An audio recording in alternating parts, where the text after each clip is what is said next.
కీర్తనల గ్రంథంలో 4వ కీర్తన 1వ అధ్యాయాన్ని చదువుతున్నాం.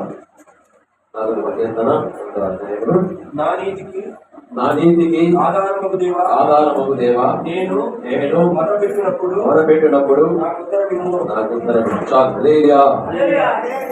ఇక్కడ కీర్తనకారుడి ద్వారా పరిశుద్ధాత్మ దేవుడు రాయించినటువంటి మాటలు అందరు పలకండి. నా నీతికి ఆధారముకు దేవా నేను మొరపెట్టినప్పుడు నాకు ఉత్తరమేమో.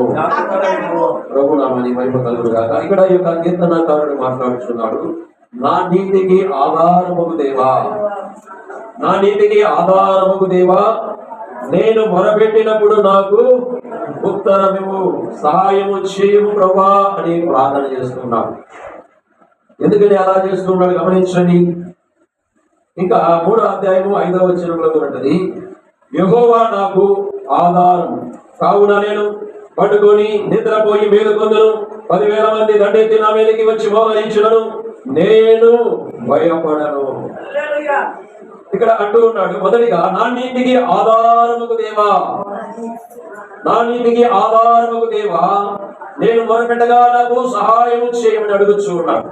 నా నీతికి ఆధారముకు దేవా అంటే దావీదు నీతిగా జీవిస్తూ ఉన్నాడు. దావీదు దేవుణ్ణి ఎరిగిన వాడు, దేవుణ్ణి నమ్ముకున్నాడు.